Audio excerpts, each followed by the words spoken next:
Go ahead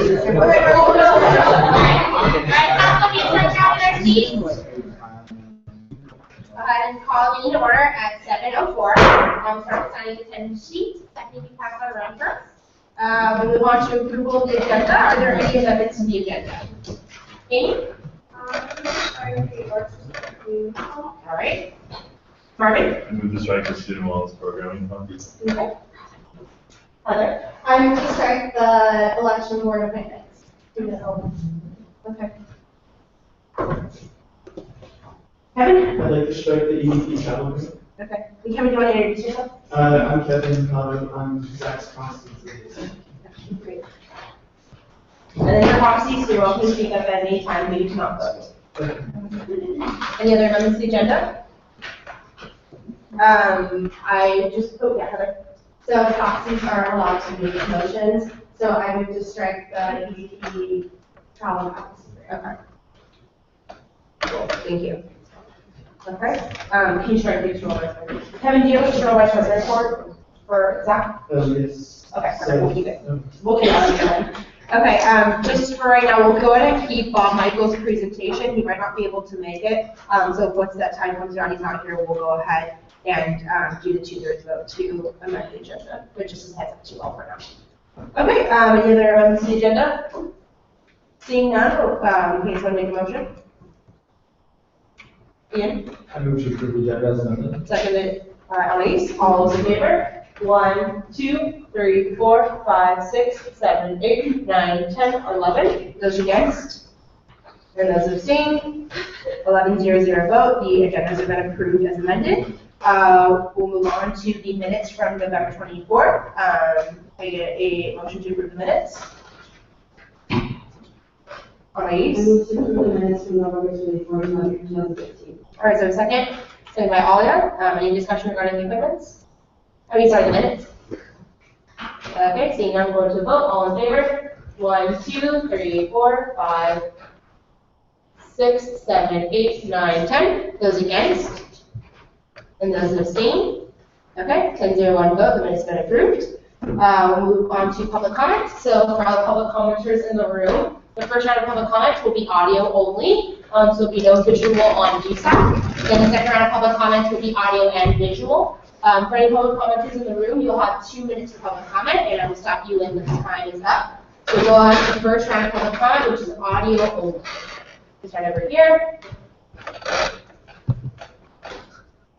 Wait, actually, Yeah. these are all the IDP fellows, so we're here to watch council today, so I'm going to say hi to everyone. Okay, great. Do you have audio only? Yeah. Okay, go ahead. Hi everyone, my name is Tracy Keenan. I'm co-director of Burn Consent Coalition, and I'm just here to urge y'all to pass a resolution that's up, the resolution against the Safe Campus Act. And I just want to give a shout out to all the sponsors of the bill, and especially Heather, thanks for co-writing it. Originally her idea too. And they're actually asked a question, if the bill passes, if more false reports would be found if people have to go to police. And this is actually a very harmful question, so we just kind of want to use this as a teachable moment to reiterate that only 2 to 8% of reported rapes are quote-unquote false. And by false, that just means the evidence wasn't substantiated. And I'm assuming this person may have meant the different standards of evidence, so police is beyond a reasonable doubt, and on the school campuses, preponderance of evidence of 51 to 49%, but really our job is just to support survivors and condemn sexual violence, so urge y'all to pass it. Yeah, thanks for your time. Thank you. Okay, we'll keep going on with public comment for audio only. Okay, seeing no more audio only, can you turn the visual for Heather? Thank you. All right, so we'll go into audio and visual public comment.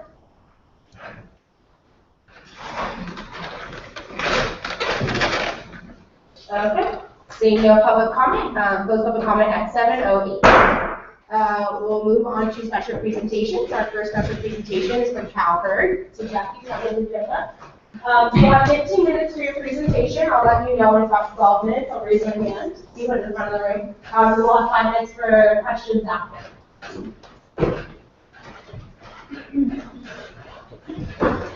Hello, everybody. I'm Becky and Cisco. I'm the chapter chair of California at UCLA, and he is the solar campaign coordinator and soon to be the plastic bag ban coordinator. So today we're going to present about our campaigns and funding. So Halford, if you haven't heard, we are a student-funded, student-directed nonprofit, and we work to basically advocate for solutions to our environmental problems, to increase our participation in democracy, and also to protect consumer rights. So we've been on UCLA campus for 40 years, since 1972, and basically it started with students who just wanted to make a change in the local, national level, and basically they hired their own professional lobbyists and advocates, and also campus organizers to train us on how to run effective campaigns, and also to advocate for us, in Sacramento and DC. So we've done a really awesome job in the past. We ran plastic bags in 140 cities across California. And also in 2013, we passed a plastic bag ban for the state, but it is coming back into vote in 2016. So Christoph will explain a little bit more about that. And we also, in 2014, passed the Million Clean Cars Act. So that has a goal of putting a million clean cars on the road. Next, just this past summer, our advocates, they helped pass the Motor Voters Act. So that would allow new voters, maybe like young people, to register easily in the DMV. So for the campaigns this quarter, we ran 3. Our lead campaign is California Goes Solar. That was all across the state. So basically, we wanted to protect California solar energy because a lot of energy companies, they're trying to get rid of solar incentives, such as net metering. So we're trying to protect that. Next is antibiotics. So our goal was to convince public to stop using antibiotics in their street farms for public health. And also, next is voter registration. So that campaign kind of started this quarter. We're part of the Vote Coalition at UCLA. So we'll be continuing that next quarter. Okay, so I'm just going to speak quickly more in detail about some of the campaigns. So the solar campaign, I actually talked about it once here the first time I came. So if you don't remember, a few information. So we are fighting to protect net metering, which is one of the most efficient and most awesome incentives in California for solar energy.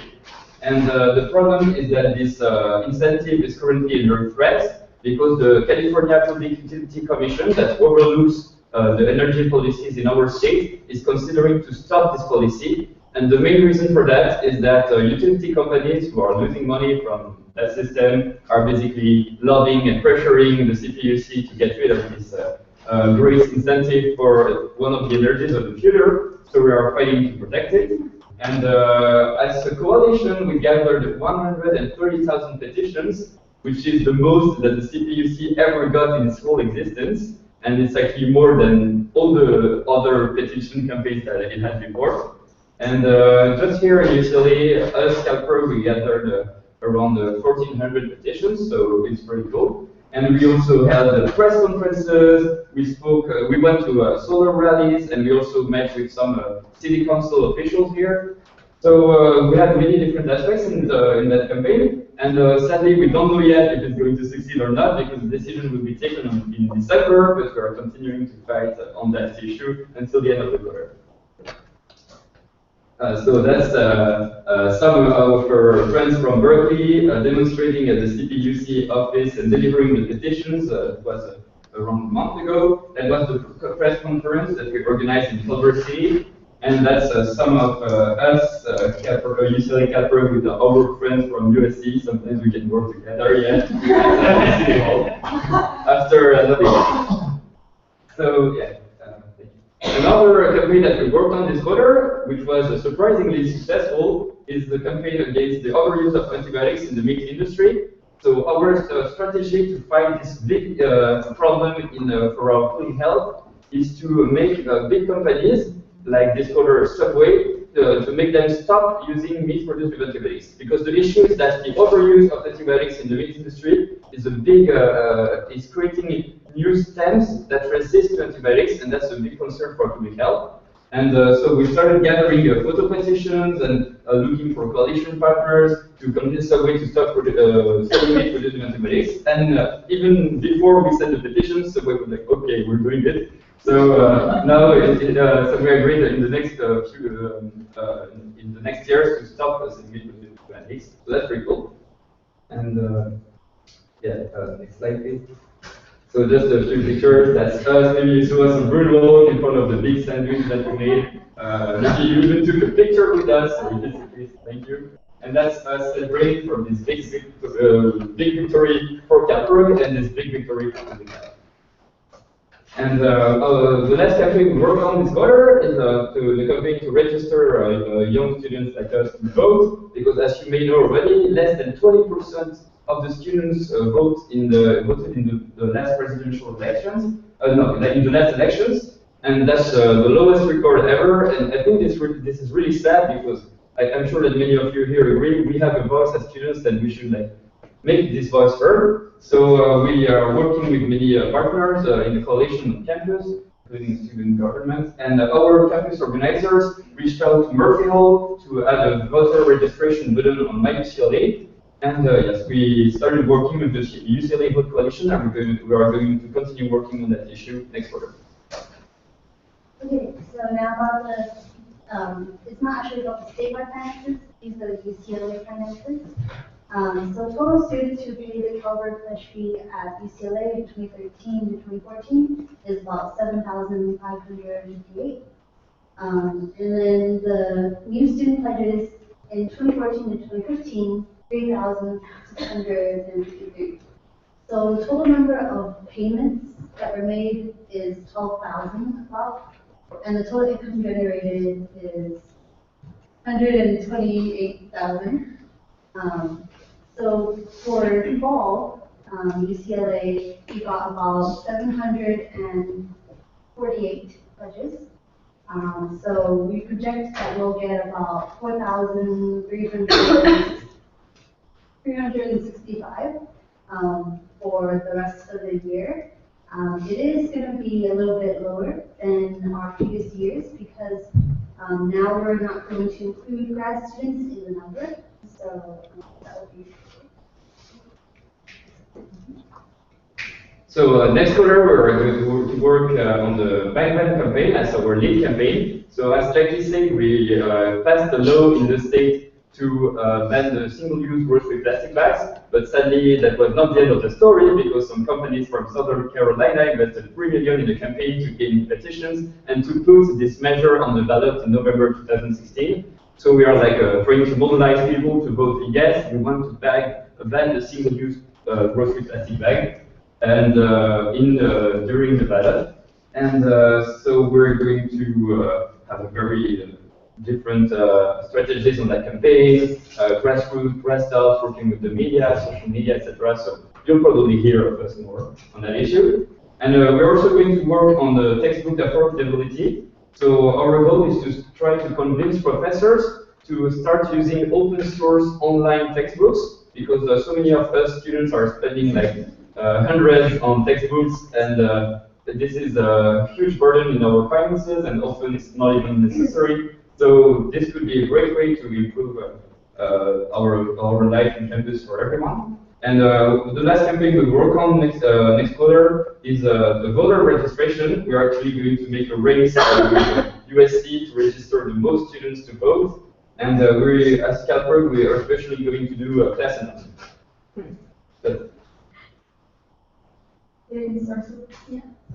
So So yeah, if you want more information, you can look up these links or just ask us, it's easier. And if you're interested in working with us, please contact us on Facebook, email. Can I have her email as well? Great. So a round of applause. Okay,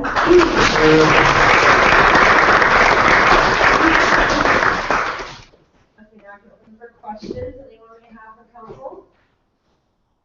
Amy? Hey, Jackie. So I think we met earlier this summer to talk about online textbooks, but I think we should definitely have like a follow-up meeting to see what else we can, the Financial Sports Commission office can do to help you.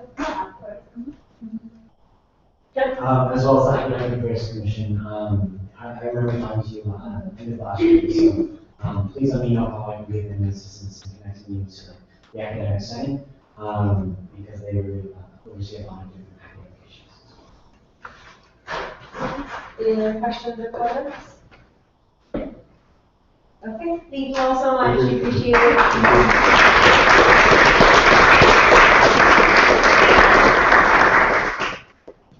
Okay, next up on the agenda, a presentation from our Title IX officer, James' investigation and procedures.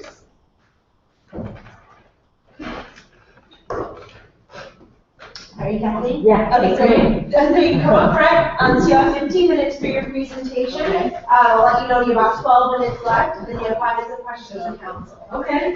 Great. 15 minutes. It's really fun. As you mentioned, I'm the Title IX coordinator. I'm sorry I'm overdue in coming here. I should have come earlier. I'm pleased to be here. Thanks for having me. I wanted to just really quickly introduce myself, explain what Title IX is, what my mandate of my office is, and then give you a headline about some significant changes that are coming up in January for the winter quarter. So Title IX, I'm sure most of you know, is the federal law that prohibits gender discrimination at education institutions like UCLA.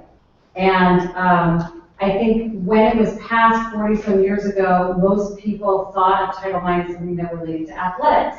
So the idea was the women's basketball team has to be equitable with the men's basketball team. And that is still part of Title IX. But the Office for Civil Rights, which is a department, it's an office within the Department of Education, has been reminding universities over the last several years that Title IX's prohibition on gender discrimination includes a lot more. Specifically, gender discrimination includes sexual harassment and sexual violence. And if the university is not keeping its students safe from sexual harassment and sexual violence, we're not compliant with Title IX. So UCLA is one of, I think, 120 universities that's currently under investigation by the Office for Civil Rights. For whether we're compliant with Title IX, that means we're not unique, but I guess we're just lucky. And the OCR was here, that's the Office for Civil Rights, they were here, I think, last spring, and maybe some of you had the opportunity to meet with them to students. So my job as the Title IX coordinator is to respond to any reports of gender discrimination, which would include reports of sexual harassment or sexual violence.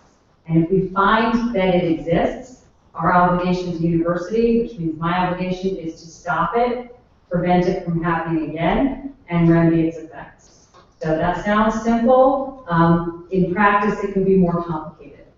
And part of my mandate is overseeing the university's policies for sexual harassment and sexual violence. Obviously, sexual violence, which would include sexual assault, stalking, dating, and domestic violence. It's prohibited by law. It's prohibited by use in policy. What's changing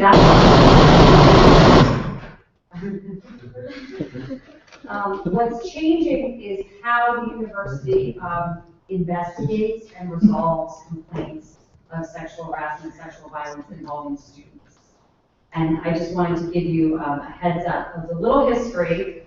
Chrissy Keenan over there has been a member of President Napolitano's task force on preventing and responding to sexual violence. That task force has issued a number of recommendations and a number of changes. One of the big goals of that task force is to have all the UC campuses investigate and resolve sexual violence incidents in the same way. So most recently, there's been an amended policy. There's going to be a new UC policy coming in January. And also in January, we're going to have a different way of investigating and resolving complaints of sexual violence against students. So we're going to want to get that information out to our students and share that knowledge as widely as possible. I won't get into real details about those changes, but I can tell you a few big headlines. I think that would be helpful.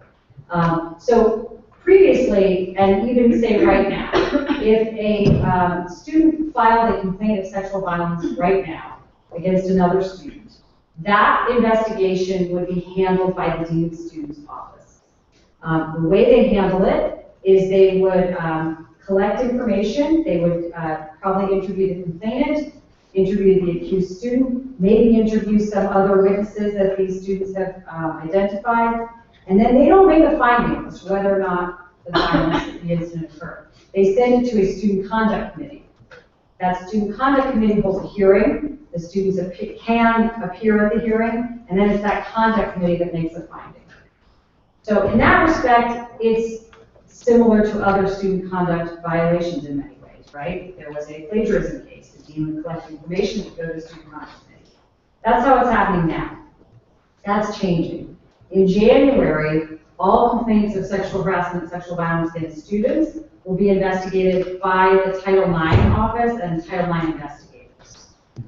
So that investigator is going to make factual findings as to what occurred, and then make a recommendation as to whether or not that constituted a violation of the student conduct code. Then it would be the dean of students that determines whether or not that constituted a violation of the student conduct. So a finding can be made before a hearing. There will be an appeal hearing that students of either side is entitled to appeal the hearing on certain grounds, pretty broad grounds actually. And so there still is an opportunity for an in-person hearing if either student requests it, but a finding could be made without that hearing. So that's sort of the biggest change in terms of how the investigations are going to be handled.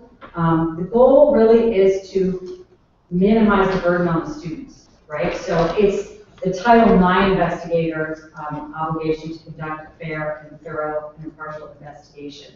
That burden is on us, not on the students, to come to a hearing and present evidence.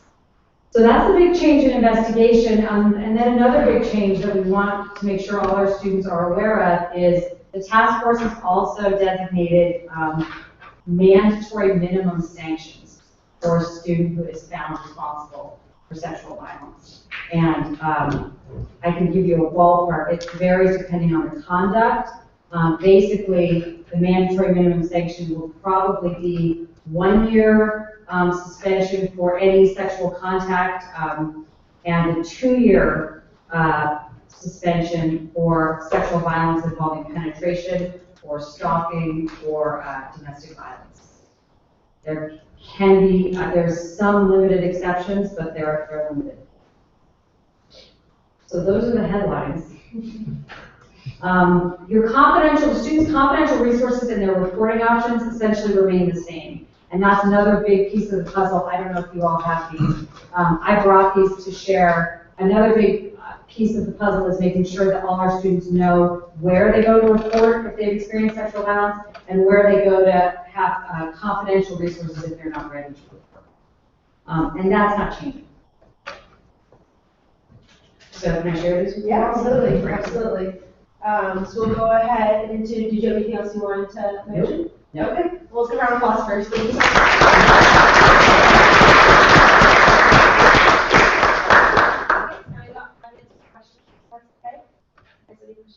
I kind of just have a comment. Given my, so personally, I think that I know a lot of friends who have reported their incidences to the Title IX office. However, in the past, it hasn't carried over, and the cases haven't been resolved.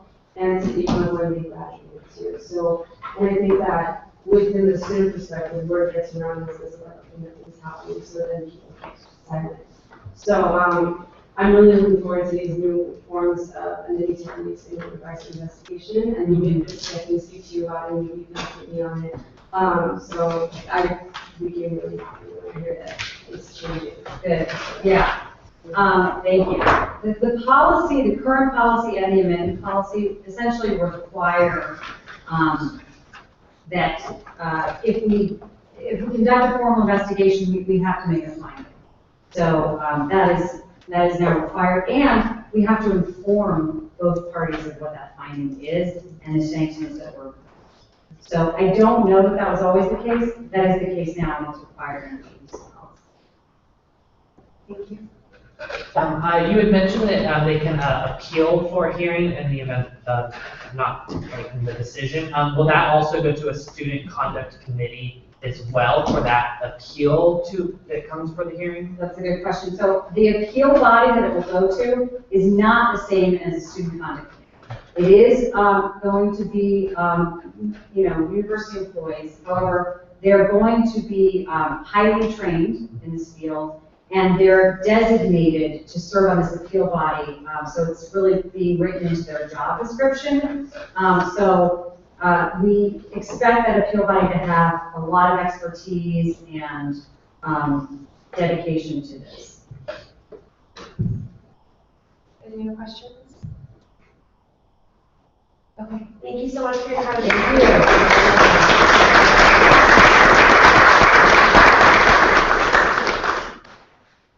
Okay, so next up we have Bob Michaels, who I don't think is in the room.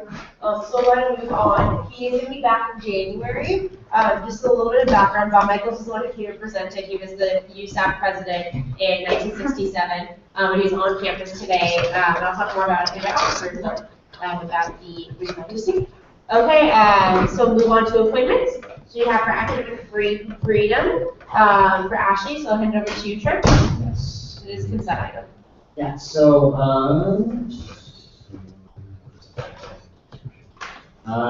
so this was essentially the last appointment that we need to fill. And I think discussing this with Ashley, saying she's going to be a fit, and it's forwarded to ARC. Can ARC speak really fast? And also, There we go. So because this appointment is a consent item, she was forwarded to ARC, and we did not conduct an interview because none of the members of ARC requested an interview, and so we did an email vote, and the vote was 3-0-0 vote of recommendation by ARC. Thank you. Okay, so the committee's charge is academic fitness committee studies and reports to the division, essentially the UCLA division, concerning any conditions within or without the university which in its judgment may affect academic freedom. Academic freedom is given from the arrest or section of the suppressing the intellectual independence, free investigation, and unfettered communication by the academic community, faculties, librarians, students, and guests. All right, great. Is there any discussion regarding Ashley's appointment? Any objections? Okay, seeing none, it is a consent item. So Ashley Nolan-Kumar has been approved for academic freedom. Yeah. Okay, yeah, we can do it. Okay, we skipped over our election board director of public safety document report in the agenda, so we'll go on to officer and member reports. So I am first. So I'll go ahead and talk about Bob Michael's presence on campus today. I got to have lunch with him. He was here to follow up with the Alumni Internship Network Committee work group, which is something I've talked about a few times.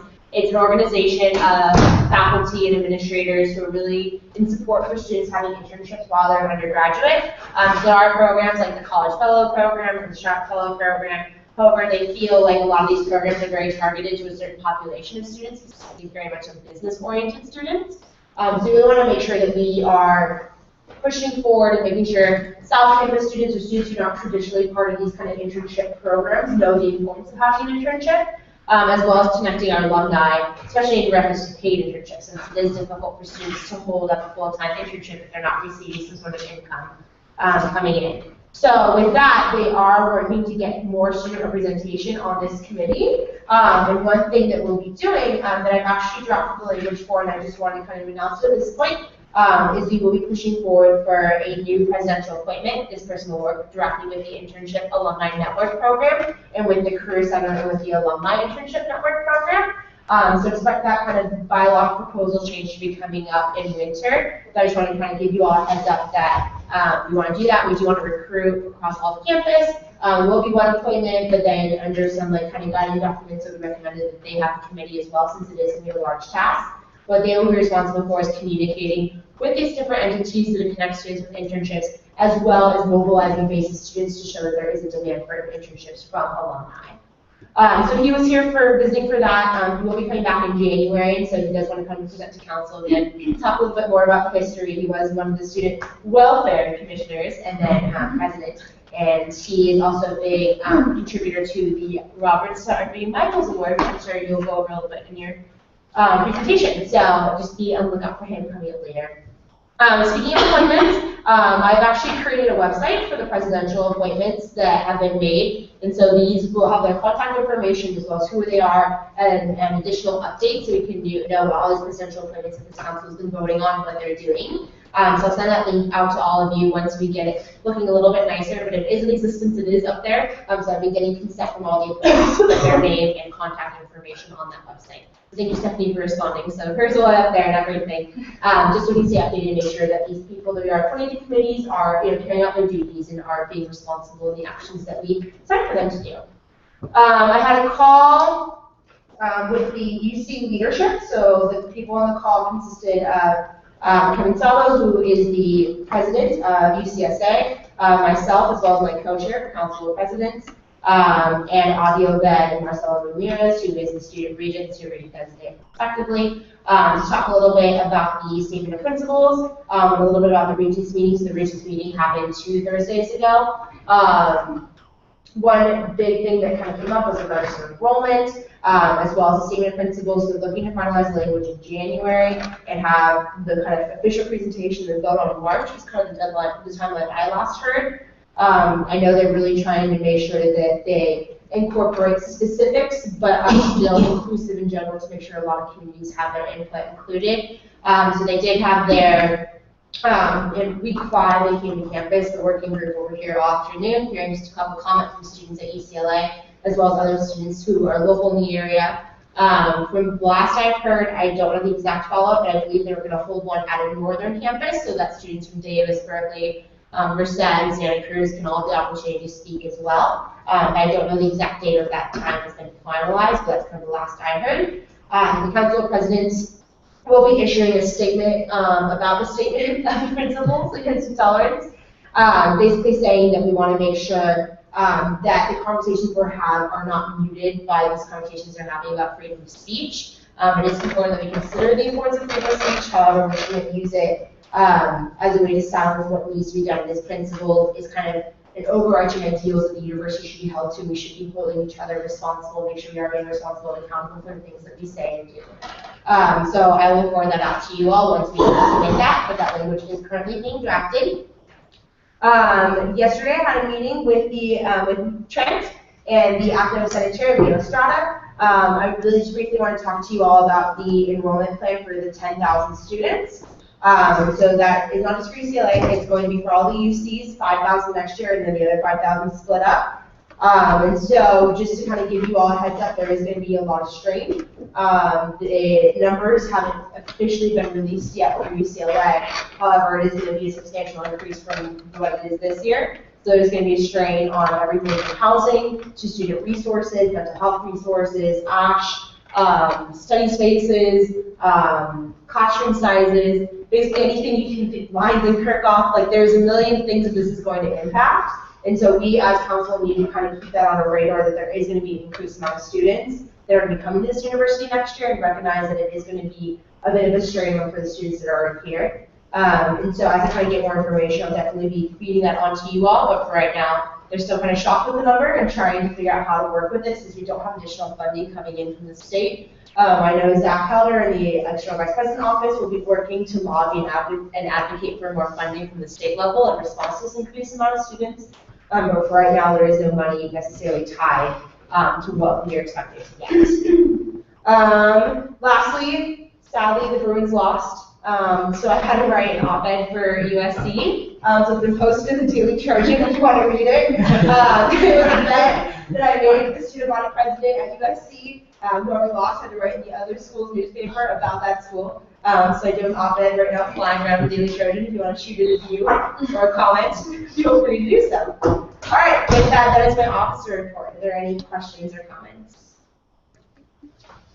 Sure, let me get inside. You mentioned you created a website for the presidential appointments. Is that live? And if so, if not, where can you find it? It is live. I'll send it out to you once we get everyone's titles put in. It is active. However, it's like halfway done, so I'll send it to you once it's finalized. We're expecting to do that probably by the first week of winter break. I'm just waiting for everyone to confirm it's okay with us putting their name and their email address on the website.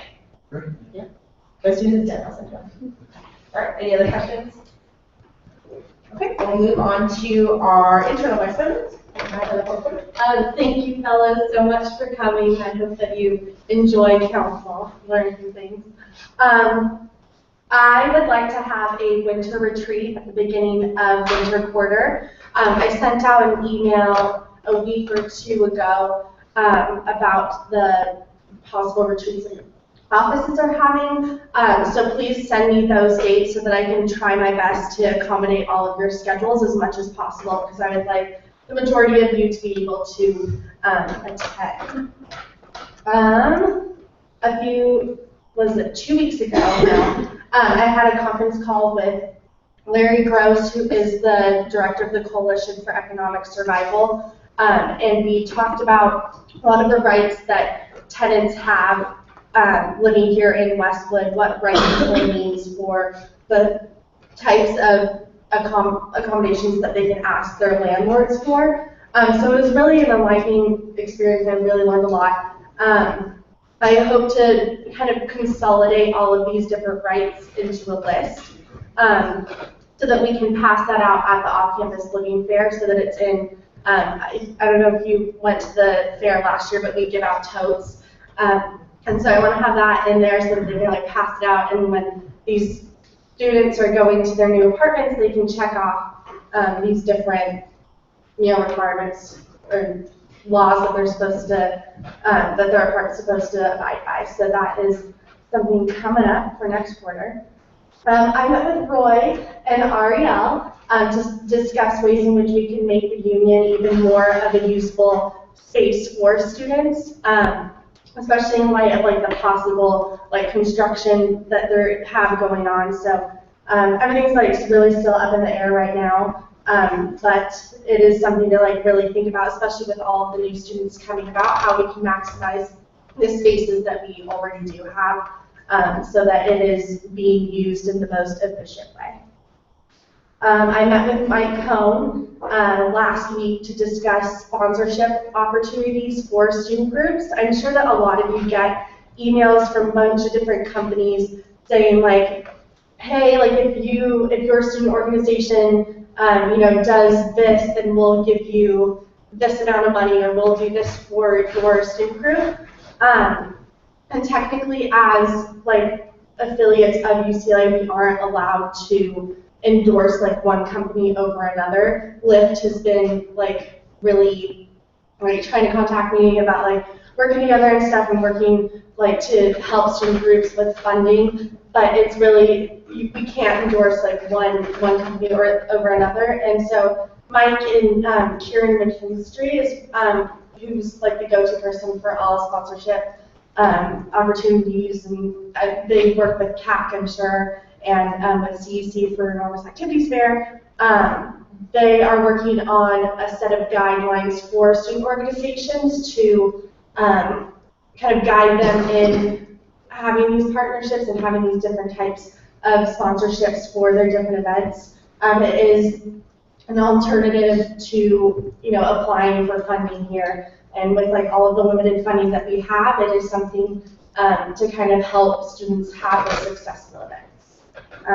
So I'll be meeting with Kieran hopefully hopefully next week, but if not at the beginning of winter quarter, to see what we can do with that. I met with Carissa and Pam Seisner of the Soul office. I know I love Pam. To talk about the different funding workshops that we're having next quarter. the different other workshops that we have for student groups. Every quarter I meet with the SOL office to kind of decide what we want to do for the coming quarter. And one of them is going to be mental health, which I'm really excited about. Dr. Green is going to be leading it. She's great. We all experience her greatness. So she will do that. We're also going to have a green event to kind of teach student organizations how they can make their events more sustainable. And the other topics are kind of still up in the air right now as we're contacting more and more people, but I'll let you know what those are. I met with Dr. Liz Gongai last week about incorporating body positive curriculum into a project that she is working on right now. She's working with Marvin on the peer-to-peer model, and so that is part of the Depression Grand Challenge to kind of have a peer model for people who want to go through this online program. And so this peer model is going to be taught by Liz Gongai and like affiliates, and it's going to be a $199 course, and so they're going to incorporate some of the body positive curriculum that my office has done into her curriculum. So I'm really excited about that. It'll be really, really cool. And so these peer-to-peer, I guess like semi-professionals now, when they end the class, are going to be able to be like kind of a coach for people who are going through this online program. I met with Zabi Yamasaki, who's the assistant care director. She's great. We talked about, she's implementing the VIP program. It's something that Chrissy mentioned at our, what was it, the USAC training thing, I think it was when she first introduced it. And so I'll be working with her to develop curriculum that's engaging for students, as well as kind of helping her navigate like the Greek system side of it. We already have over 100 people registered to be VIPs, which is super exciting. She's looking right now for another VIP coordinator, so if you know anyone who is in a fraternity who would be interested in taking on that position, let me know. Last week I met with Patty and Zach to discuss the funding website.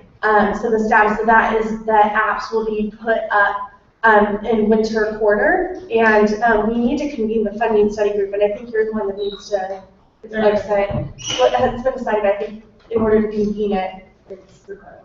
Oh, okay. So that needs to be convened so that we can have more of an organized, cohesive website. So, and I think that it's important to have input from all of the different funding directors and like what they think is going to be best, like if we want to organize it by dates or if we want to organize it by like types of funding, like programming or for advocacy efforts. So we have to figure out how to organize that, and we do that through funding study group. I met with Amy and Maureen from UCLA Grand Challenges. I emailed you all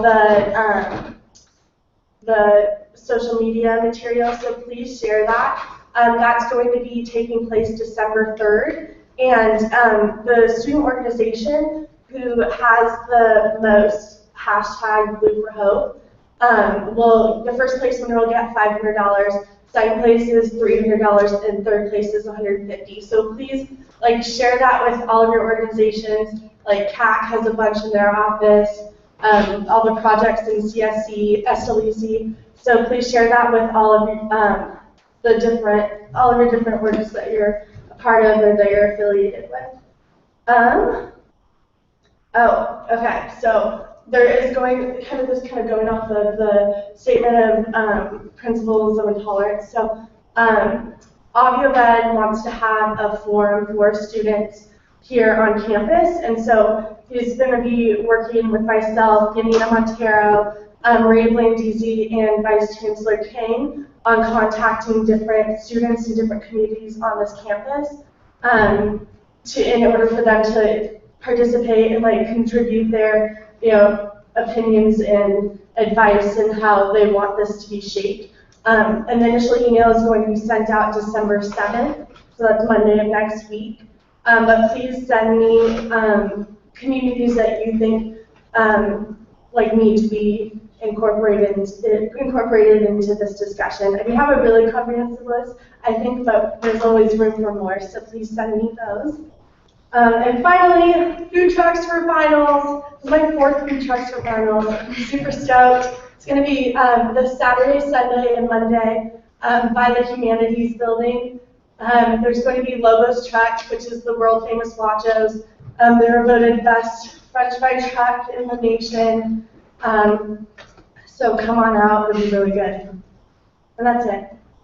All right, oh, I forgot the time. It's 10 p.m. to 2 a.m. Are there any questions for the internal vice president? Seeing none, we'll move on to the proxy for the external vice president. Okay, I'll keep mine short and sweet. So Zach, Michael, Sven, Alan, staff, and with members Richard Bloom and Sebastian Ridley Thomas on mental health field and budget strategy. Okay. Any questions? Okay. We'll move on to our academic affairs commissioner. Yes. Mine won't necessarily be as short and sweet. I was trying to be as short and sweet as possible. Okay, so today I've been meeting with essentially community meeting by the executive vice chancellor on online education, especially given the fact that we have in the state a good amount of students this upcoming academic year. Online education is going to be something that they're definitely looking at. So this is just kind of the initial stage of starting the conversation. I'll be continuing serving as the undergrad rep. So if any of y'all have any input in regards to that, as well as all of y'all get public comment as well. If y'all have input on online education, please let me know. You can find me online, it's USAC@gmail.com.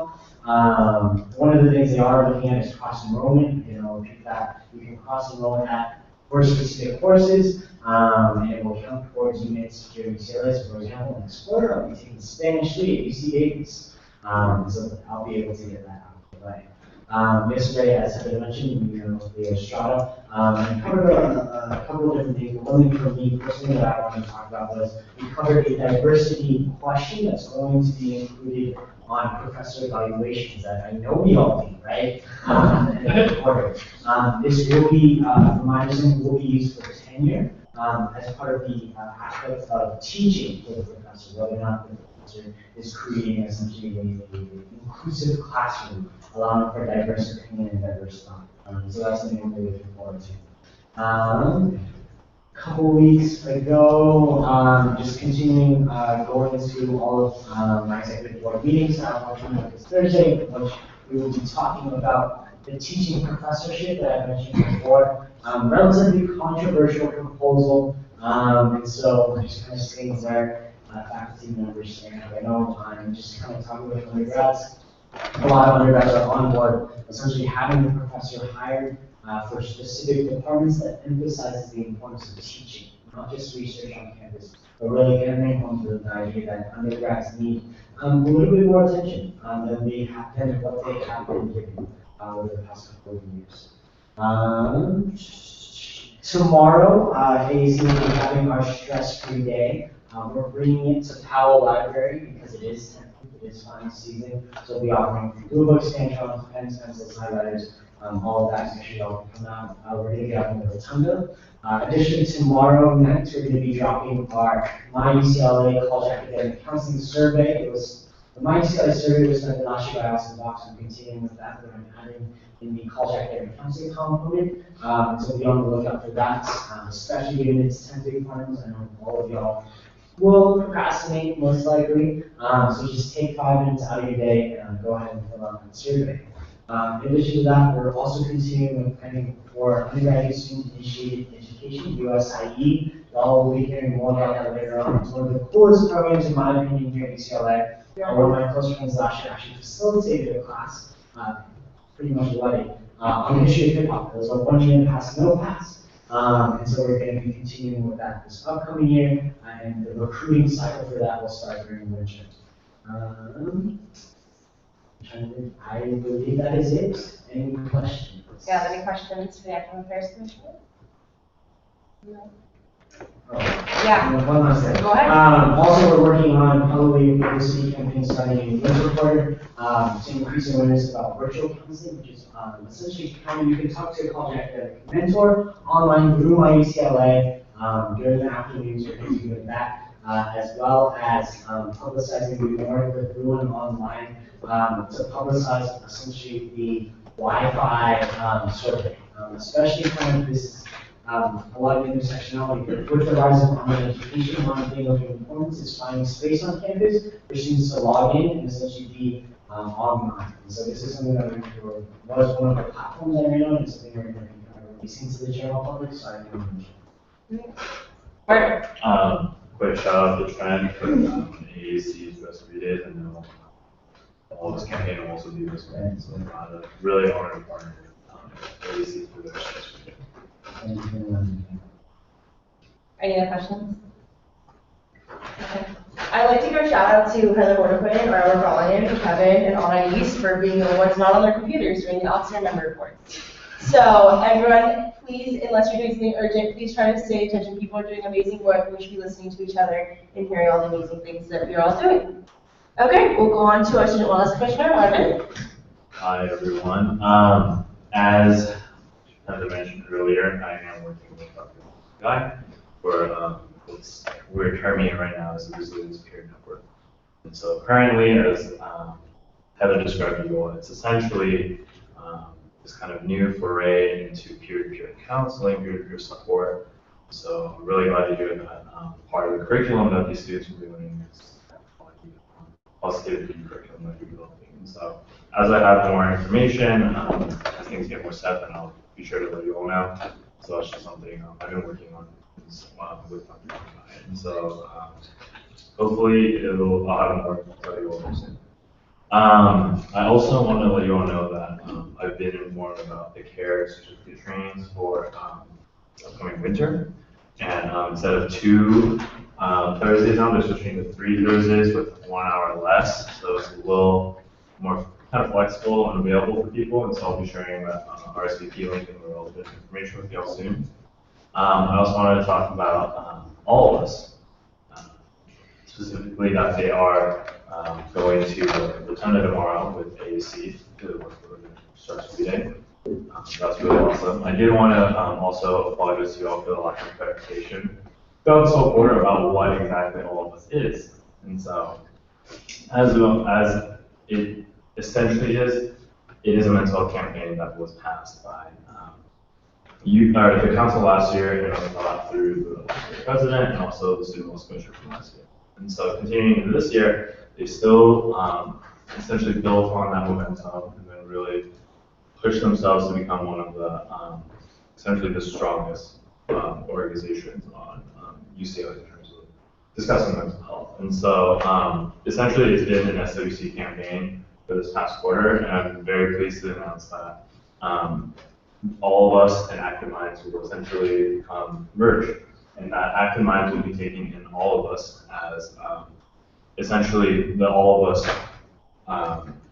committee of Active Minds. Because Active Minds has different committees within it, and so this is essentially going to bring together the 2 most powerful student organizations in mental health on campus and actually in America together under one big umbrella, and they're going to be the biggest and coolest organization regarding mental health and wellness. And so, really glad to be able to let you all know that efforts that are being made through the USAC campaign are being institutionalized, and that moving forward, this can essentially create the establishment for future work to be done and also future influence to hopefully even other schools, because as you all may or may not know, at UCLA, we're in a unique situation where there are always issues needed to be resolved regarding these mental health topics, but we're also very far ahead in terms of our advocacy, education, prevention, and awareness. And so this is only strengthening it even more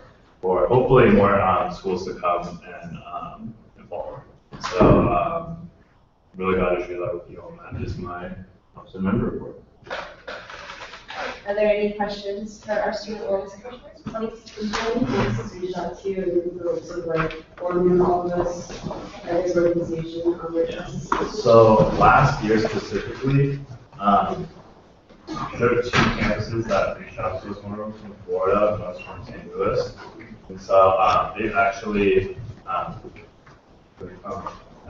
followed up with me, but at the same time, I'm the one that's facilitating it, and so all those directors. And so I know also that Rena from USC also, I spoke with her on the phone earlier this year about it. She talked with the Wendy's about it too. There's several other campuses within the UCs that are looking to do something like this because all the momentum around the topic and also UCSA passing it, they're looking to see how they can essentially get involved and really see all the same kids involved. So. Any other questions? Okay, we'll move on to our resource commissioner. As Heather mentioned earlier, Bob Michaels is here, and so he had a meeting with Roy, myself, and Vice Chancellor Montero this afternoon to discuss the Sarvi Michaels Scholarship Award that is introduced every spring quarter. So we're looking at bumping that up a little bit and start promoting it next quarter. So what we're going to kind of do with the award this year in order to get more applicants is start it so beginning week 1 of next quarter, we're going to do kind of a spotlight of all past recipients on our website, and then promote that website and show these sort of spotlights and do them on Facebook, and then that'll lead to the ultimate release of the application at the end of winter quarter. And then students can then apply, and they'll have about a month to apply. It's a $1,000 scholarship that they will be able to receive, and Bob Michaels has confirmed his donation this year. So we're looking at building up, possibly looking into the possibility of a endowment for that as well, to make it a long-term thing that students can apply to. And keep in mind that it is just service in general. It doesn't have to be specifically community service, but anything regarding civic engagement, social advocacy, anything like that. So as soon as that starts rolling out, you'll have the application, and we'll be able to promote that within our different networks. As well, a component we're looking to integrate into the scholarship this year with the additional funding we're receiving is now, in addition to the student themselves getting a scholarship, the service organization or organization that they're involved as well will get about a $250 incentive as well to use for that organization given through SGA. So that's exciting. We'll be able to do that with the organizations, because sometimes students feel compelled when they get the scholarship to give some of it back, and that way, we want that to be for them, to focus on them, because they are giving so much time to service for the local community.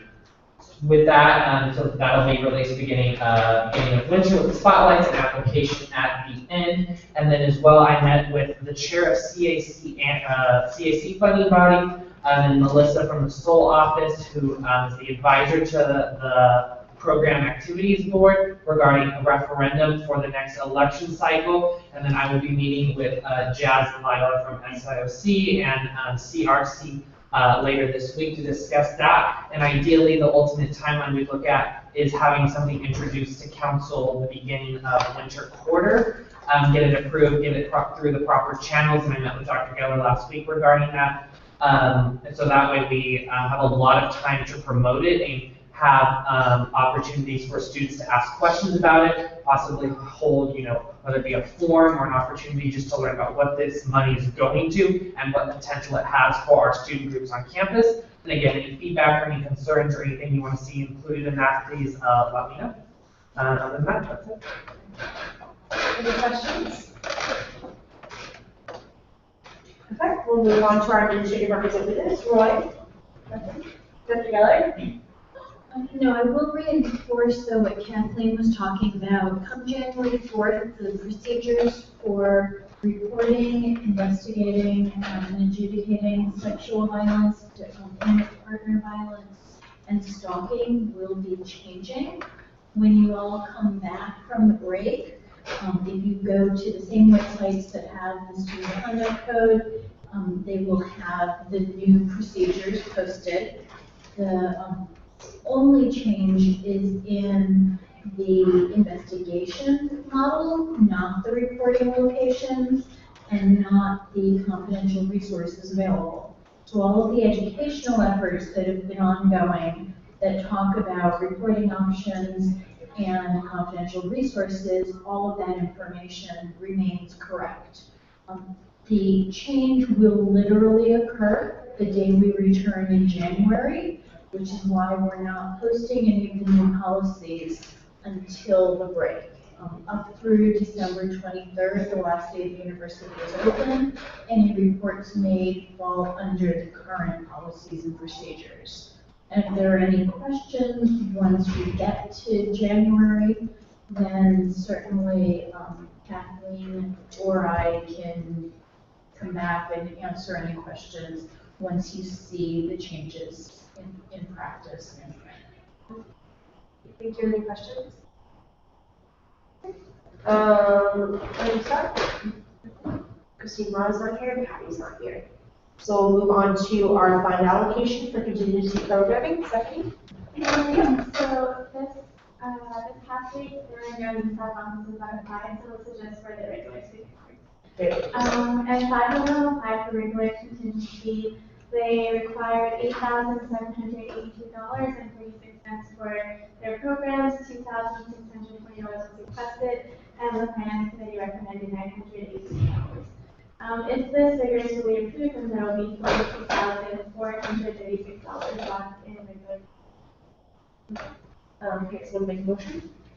I move to approve the contingency allocation for $918. Second by Heather. Any discussion regarding contingency allocation? Seeing none, we'll move it to a vote. All in favor? 1, 2, 3, 4, 5, 6, 7, 8, 9, 10, 11. Those against? Those abstained? 11, 0, 0 vote. The contingency programming allocation has been approved. Next up, we have for a consent item. We have the Academic Success Referendum Fund. Yes, so the Institute of Electrical and Electronic Engineers at UCLA, or University of California, Los Angeles, is putting on the IDEA Hacks. Essentially, it's a hackathon where a lot of engineers will come together and essentially create other cool products, specifically with this group in particular, electronic products. They're requesting a ton of money. Their total budget is well over $35,000. However, they're put onto a ton of different bodies. And so my committee and I decided to go ahead and allocate $1,000 for a reservation. Any objections or discussion? Seeing none, the ASRF allocation is then approved. We have no old business, so we'll move on to new business. We'll start with a resolution against the State Campus Act. So we'll go ahead and have the sponsors step up and read it. So we've had a horseman, Zach Helder,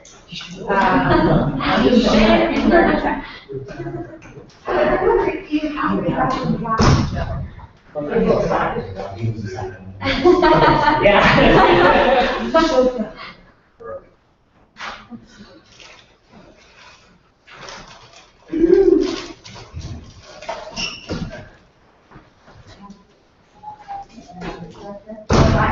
A resolution against the State Campus Act, House of Representatives Bill number 3403. Co-sponsored by myself, Marvin, Zach, and Elaine, and endorsed by Group and Consent Coalition. Whereas the State Campus Act of 2015, H.R. 3403, proposes the prohibition of colleges and universities from investigating sexual assault cases or punishing sexual predators until victims or survivors report the crime to law enforcement. And whereas Title IX of the Education Amendments in 1972 prohibits any form of sex discrimination, including sexual violence and sexual harassment, from all educational programs and activities that receive federal funding. Such prohibition requires universities to create a safe environment for all students and to ensure the continued education for those who experience sexual harassment, sexual violence, dating and domestic violence, and/or stalking. And whereas the University of California, Los Angeles is committed to creating and maintaining a campus community free from all forms of discrimination, including sexual harassment and sexual violence, and does not tolerate any acts of sexual harassment and sexual violence. which are prohibited both by the law and university policy. Whereas the state campus act would prohibit UCLA from upholding these standards and ensuring the state campus for students' well-being as required in Title IX and Whereas UCLA provides students with confidential resources such as counseling and psychological services, CAPS, sexual assault resources and education, CARE advocates, student legal services, and the Rape Treatment Center at Santa Monica, for students who would prefer to discuss all possible options, including reporting and/or accommodations to ensure students' continued education prior to potential engagement with non-confidential or reporting resources. And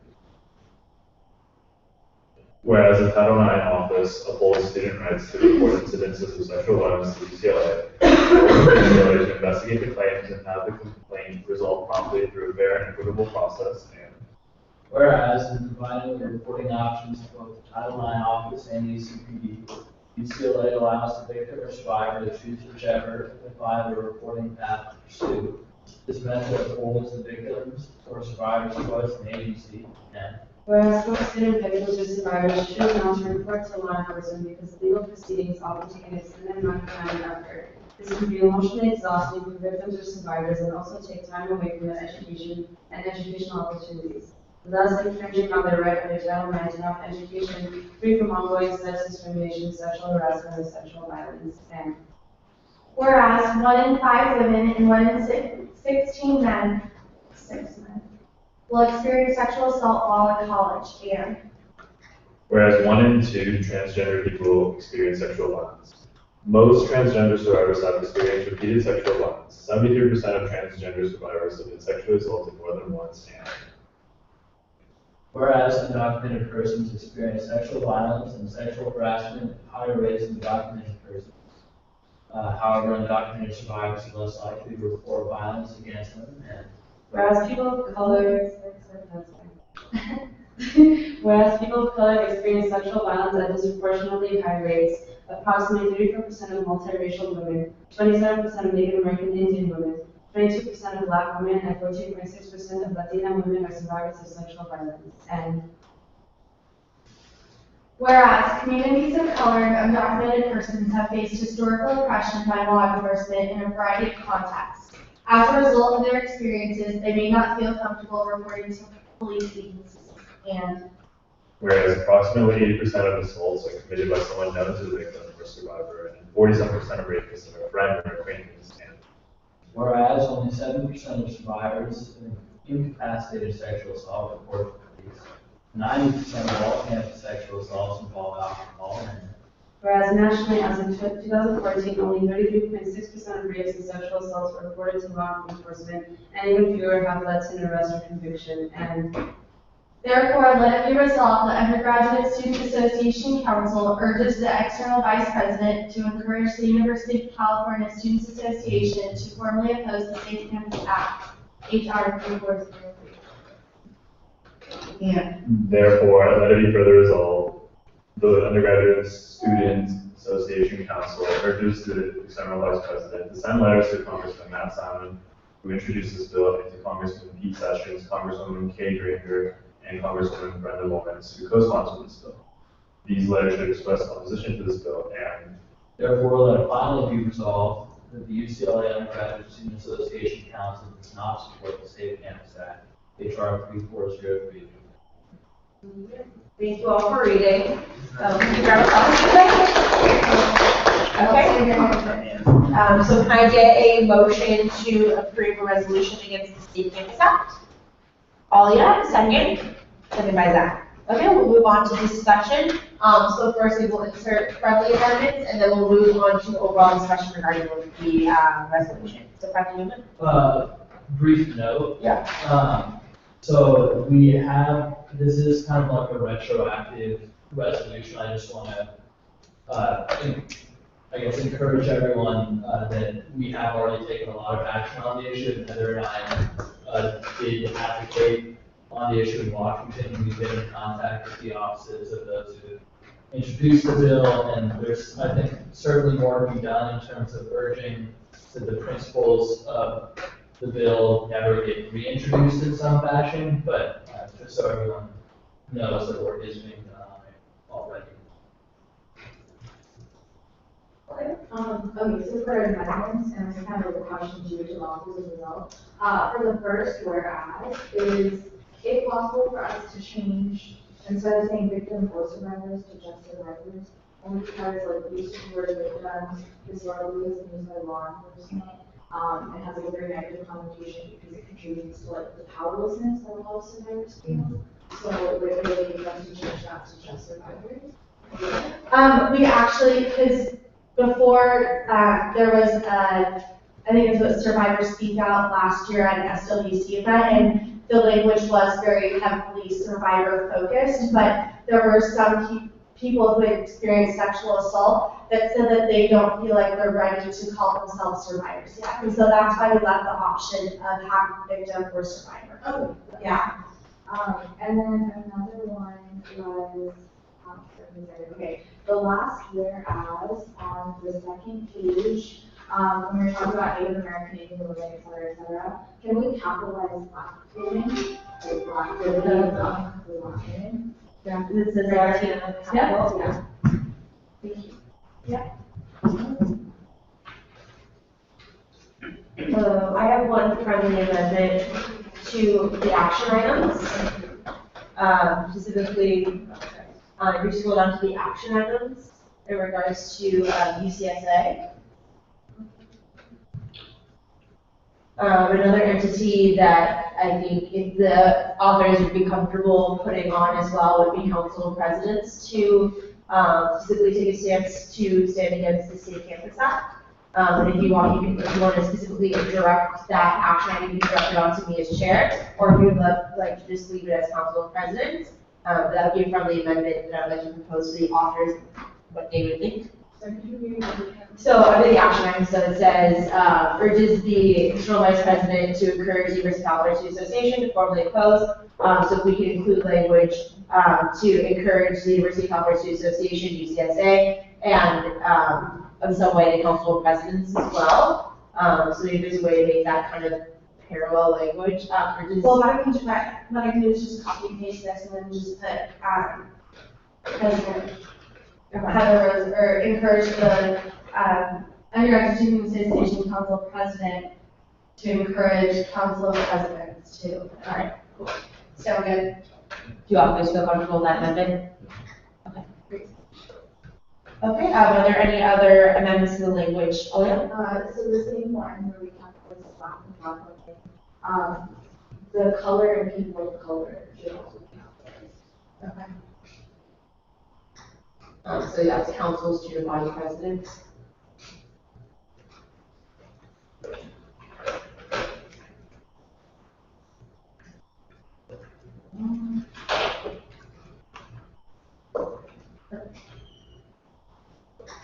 And Ollie, what did you say? Yeah, so back to the last whereas on the second page, the color and people of color should be. So the people of color.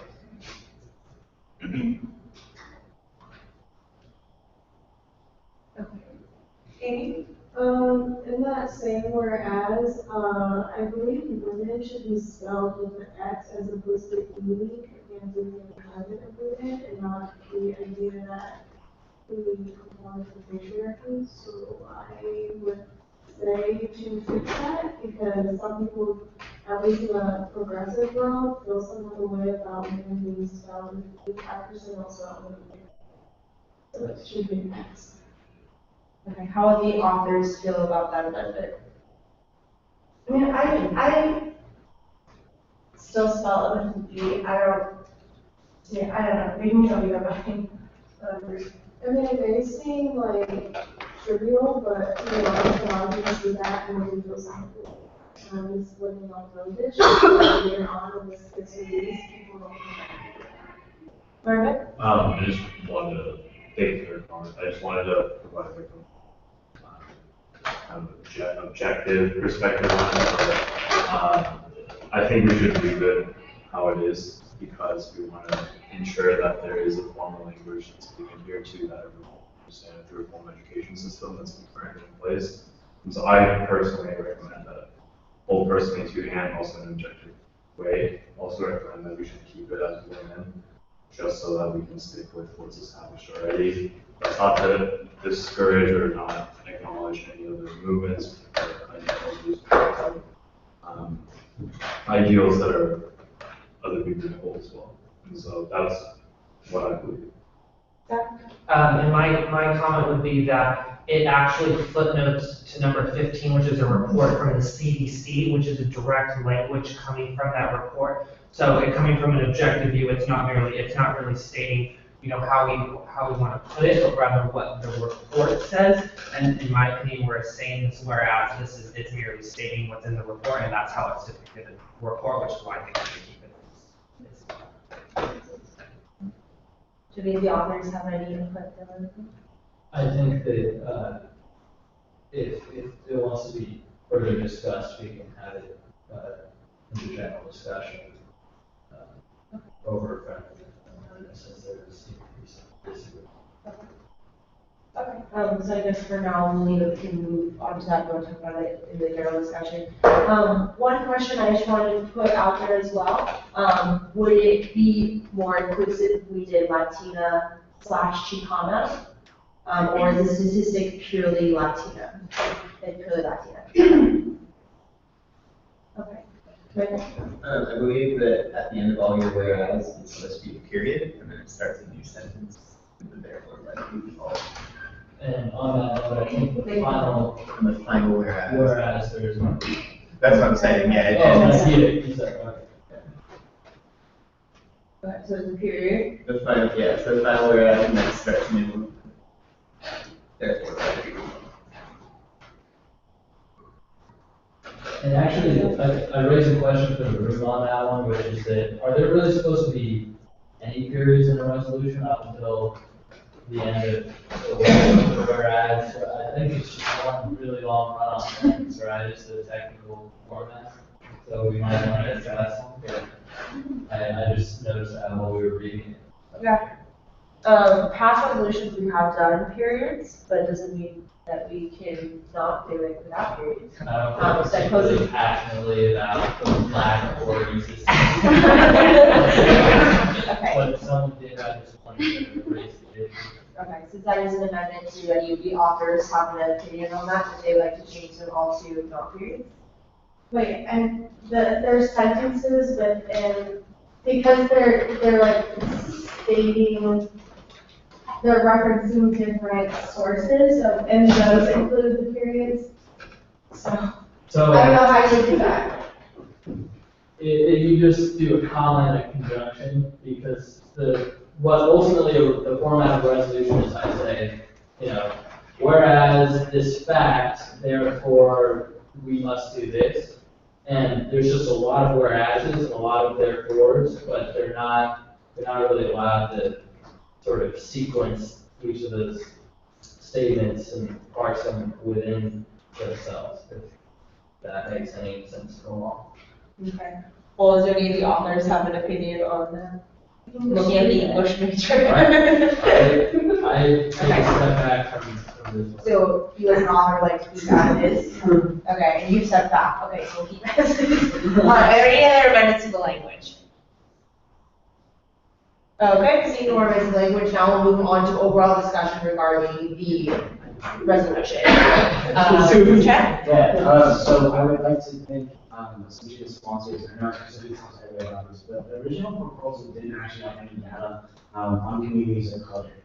And it actually links to like a very broad and general sense of sexual assault, sexual violence. So thank you so much for kind of doing the research and making that a priority. I think it really is important to highlight the fact. Not only is it to me relatively difficult to find statistics like that, but that we're continuing to highlight. I think that's really important. So thank you all for doing that. I just want to take a moment for all the sponsors and Consent Coalition. Thank you for bringing this to common attention and the wider body, because something that theoretically has a legitimate chance of becoming part of the law of the land for our country.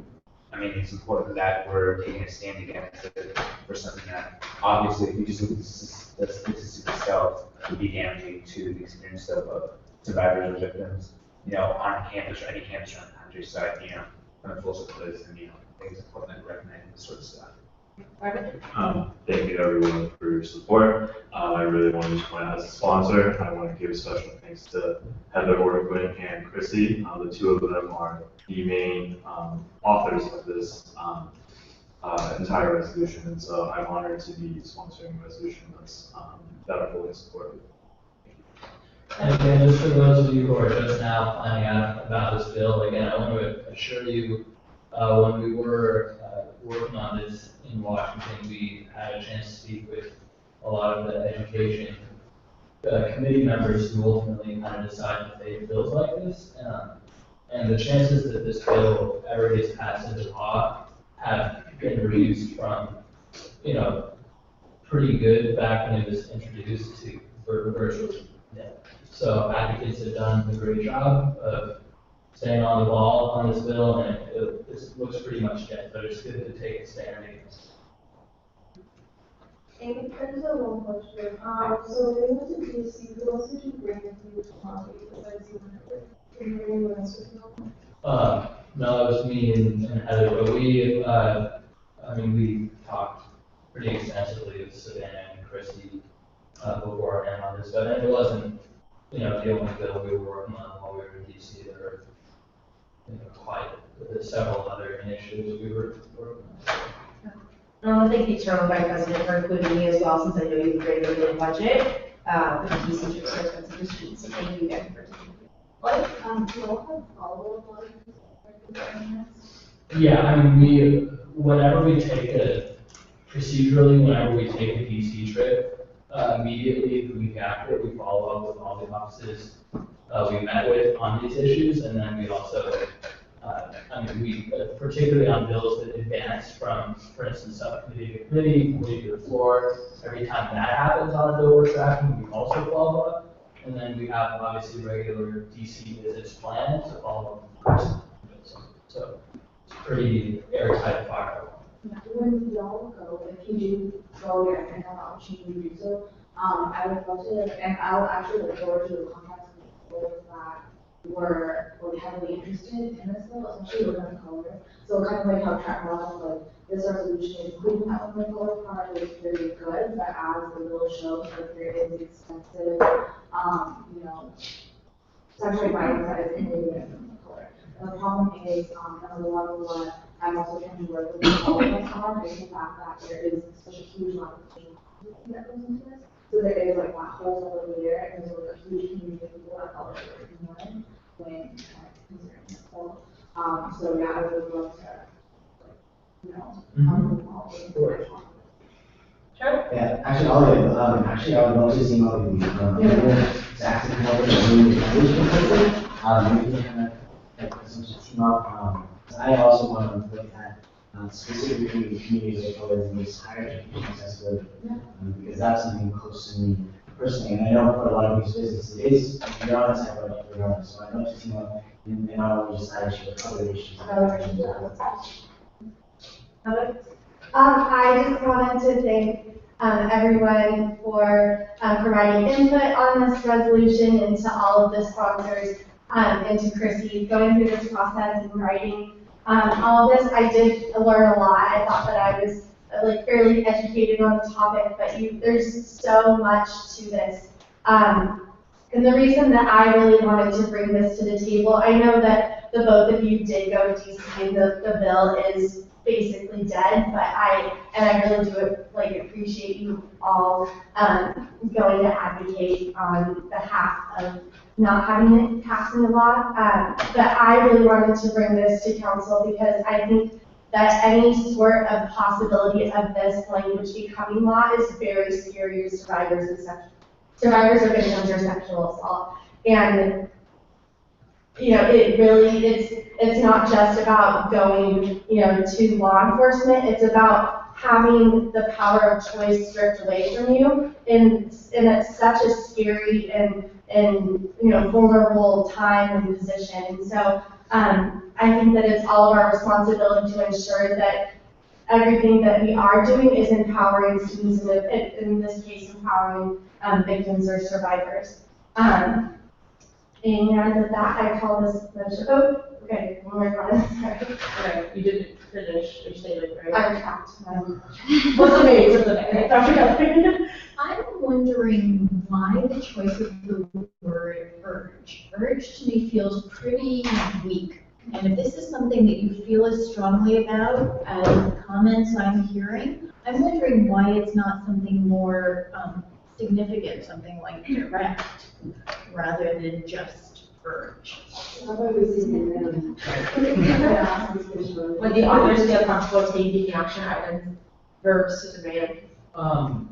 So here's my only thing about the word demand, is that I feel like the word demand implies that someone is exasperated with the party to which they're asking to take the action.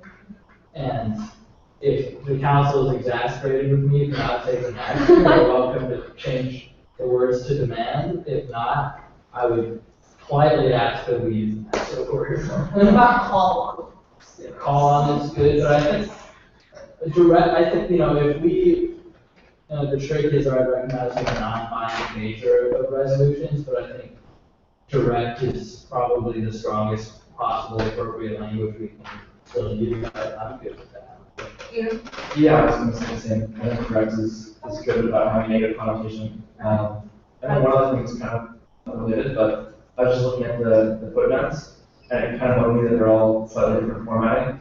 So I was just wondering if you could just make all those uniform. There's like some hyperlinks, some like really big font, and really small font.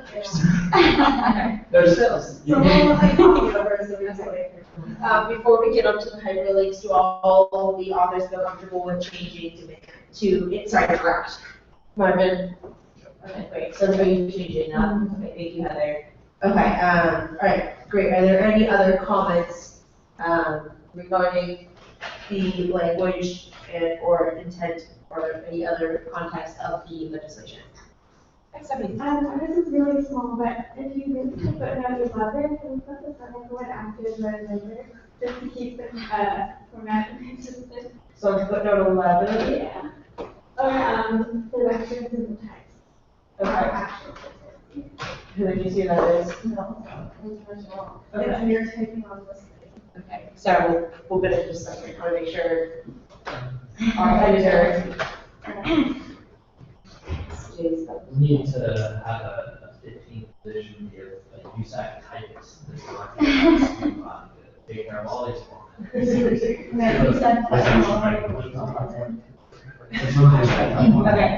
footnote 11, Stephanie.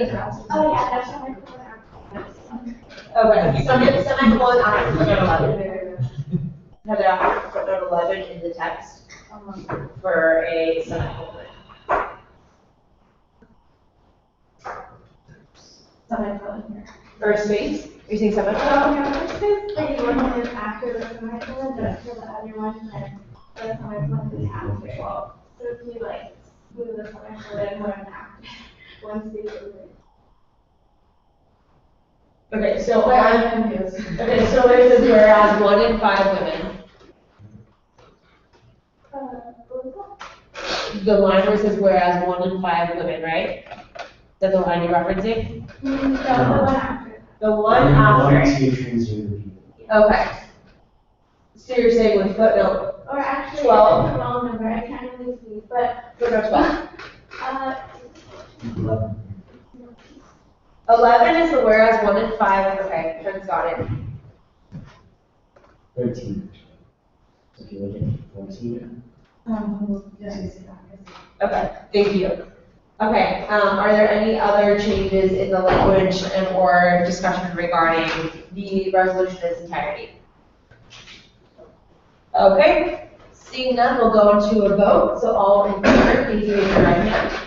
1, 2, 3, 4, 5, 6, 7, 8, 9, 10, 11, 12. Those against and those that abstain.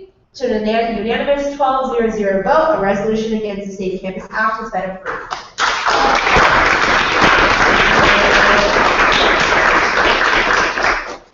Great, so thank you to all the sponsors. Next up, we have finals week meeting. Did you want to start? I'll just leave it up there. So finals week is next week, and typically, we do have a shortened, agenda, but I just wanted to run it past all of you and see if we were going to have quorum, and if you felt that it was appropriate to have a shortened agenda, kind of like what we had for the USC game where it took us like, what was it, 12 minutes, just so that we can have funds approved, before the break.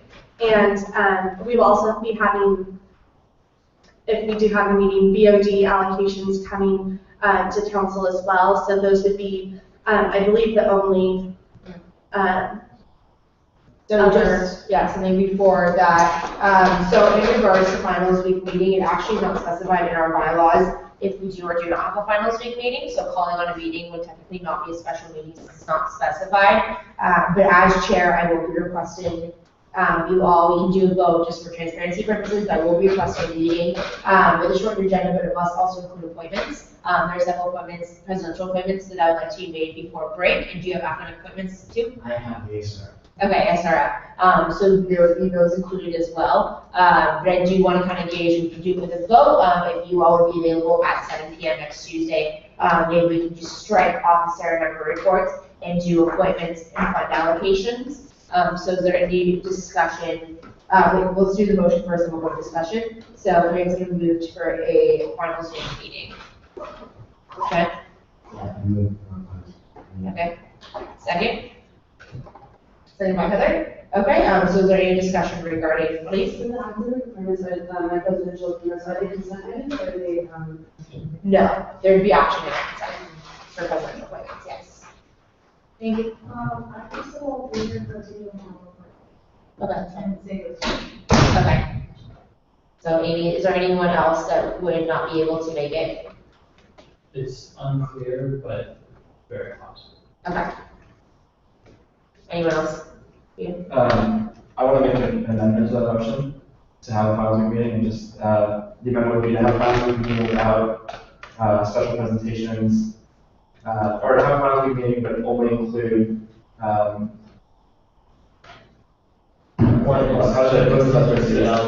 What's that? Yeah, only include fund allocations, and appointments, as well as call to order, approval of agenda, approval of minutes, public comment, and signing the detail sheet. Okay. So it's been an amendment to the motion. Okay. Let's just, we'll get a second. Okay. Okay, so anyone else besides Amy, Alia, and Zach? Okay, by possibly, is that a yes or no, because that could decide more.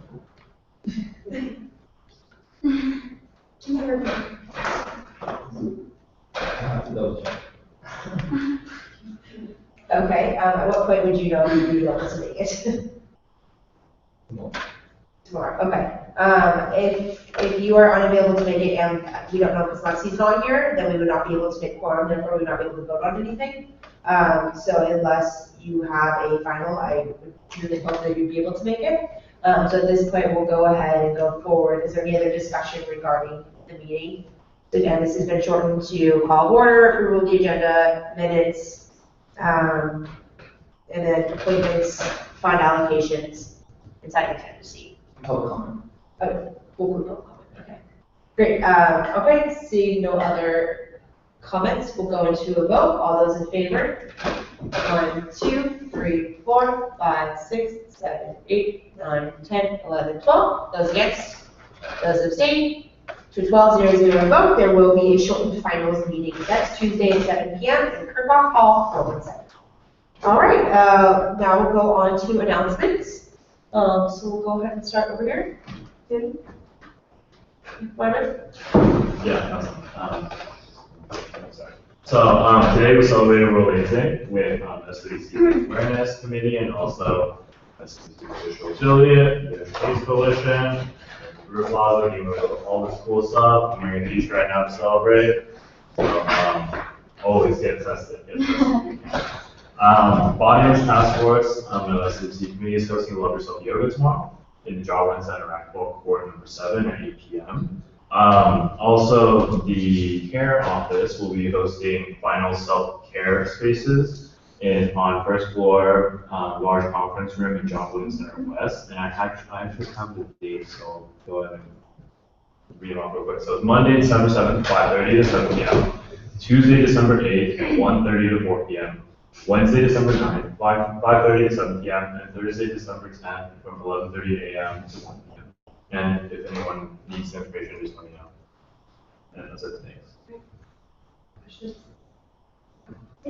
So this week, FSU will be hosting its quarterly lab coat loan donation drive. So if you guys have friends who are South Campus majors or in South Campus lab classes, please tell them to donate their lab coats to Prokop Created Aid this Thursday and Friday from 11 to 3 p.m.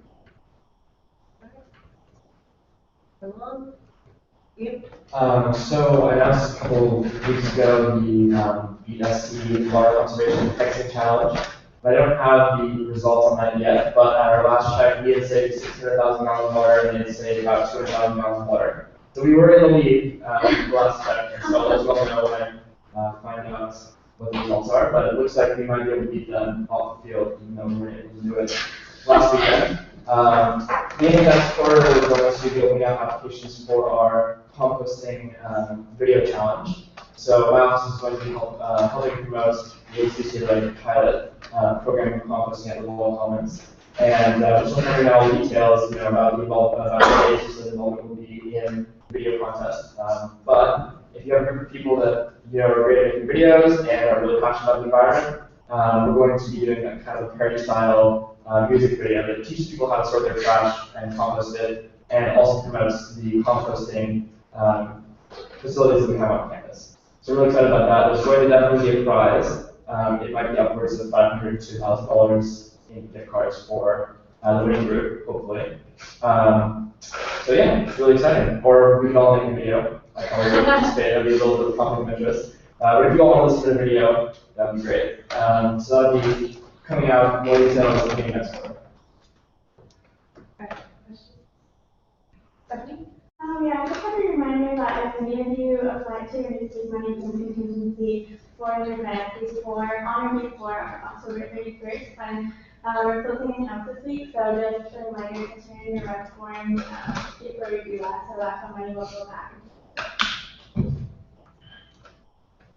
Depending on how the academic senate executive meeting goes this Thursday, I may or may not move forward a resolution during winter quarter, essentially expressing support for the new creation of a teaching professorship position.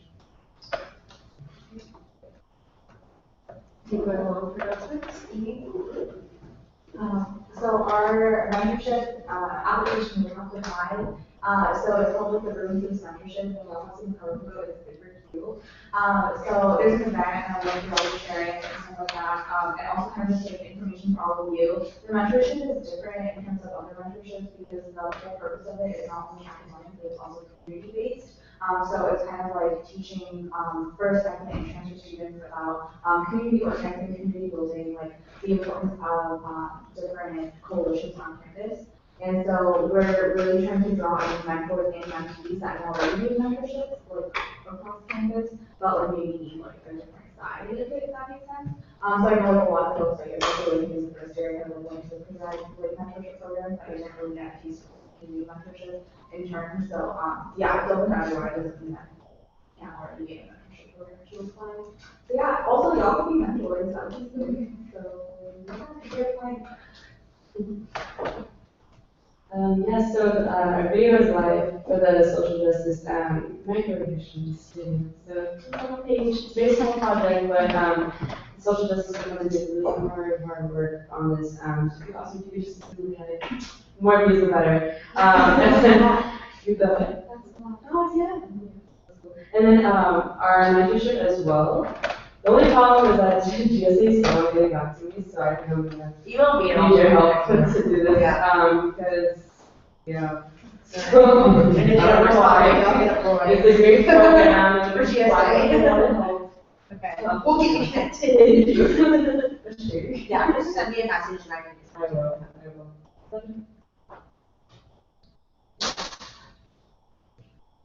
I would just say, I do work for Unicamp, and it is a nonprofit, and today is Giving Tuesday.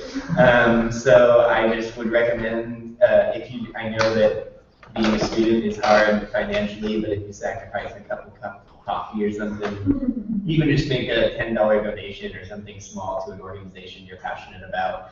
I think there is a lot of joy and, I don't know, benefits to giving to organizations that do a lot of good and really thrive off of donations from the community. So if you have time, it is Giving Tuesday. You can put a hashtag and be a part of it. Yeah, I actually meant to corroborate that statement, as, as the extra vice president. Yeah, but it's the organization I used to work for, Robert F. Kennedy Human Rights does a lot of this also.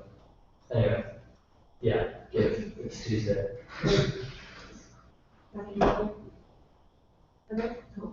Okay. Seeing no more announcements, we'll go ahead into signing of the attendance sheet, and I can issue a motion to adjourn. I'm excited during the meeting. I'm sorry. I got too carried away. I moved to adjourn. Okay, is there a second? Second by Heather. Okay, all those in favor? 1, 2, 3, 4, 5, 6, 7, 8, 9, 10, 11, 12. Those against? And those abstained? All right, to a 12-0-0 vote, I adjourn the meeting at 8:44. Sorry, I'm going to take away. We'll move on to Scott Walker. Can you shut the USAC live, please?